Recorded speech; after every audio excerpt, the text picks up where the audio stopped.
ନମସ୍କାର ଜଣାଉଛି ଆପଣମାନଙ୍କୁ ଭିଡ଼ିଓକୁ ସେୟାର କରି ଆଶୀର୍ବାଦ ମୋତେ ଦିଅନ୍ତୁ।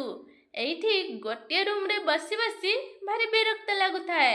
କ'ଣ କରିବି ବୋଲି ବସି ଭାବୁଥାଏ। ଯାହା କଲେ ବି ଟାଇମ୍ ପାସ୍ ହେଉନଥାଏ। ସେଥିପାଇଁ ମୁଁ ଏମିତି ବେଳେବେଳେ ଚିତ୍ର କରିଦେଇଥାଏ। ଏଇଠି ଜଣେ ଆମ ଓଡ଼ିଆ ଦିଦି ରୁହନ୍ତି। ସିଏ ବେଳେବେଳେ ଆମ ରୁମ୍କୁ ଆସନ୍ତି। ନିଜର ନ ହୋଇ ସିଏ ଅତି ନିଜର। ଆମକୁ ଭାବନ୍ତି ନାହିଁ ସିଏ ପର ଆପର। ବେଳେବେଳେ ଆମ ରୁମ୍କୁ ଆସିଯାଆନ୍ତି ସିଏ। ତାଙ୍କ ପାଇଁ ଆମର ଟାଇମ୍ ପାସ୍ ହେଇଯାଏ। ସିଏ ଆସିଲେ ଆମେ ଭଲ ମନ୍ଦ ଗପସପ ହେଉ। ଟାଇମ୍ କେତେବେଳେ ଯାଏ ଚାଲି ଆମେ ଜାଣିପାରୁନାହୁଁ। ଶେଷରେ ଗୋଟେ କଥା କହିବି, ଆପଣମାନେ ଆଶୀର୍ବାଦ ଦେଲେ ମୁଁ ଟିକେ ଆଗକୁ ଯିବି। ଆପଣା କରପରକୁ ମଧୁର କଥା କହି ଜିଣ ସବୁରି ମନକୁ। ଆପଣଙ୍କ ଘରେ ଅଛି ପ୍ରାକୃତିକ ଔଷଧ, ତାକୁ ଖାଇ ଆପଣ ସୁସ୍ଥ ରୁହନ୍ତୁ।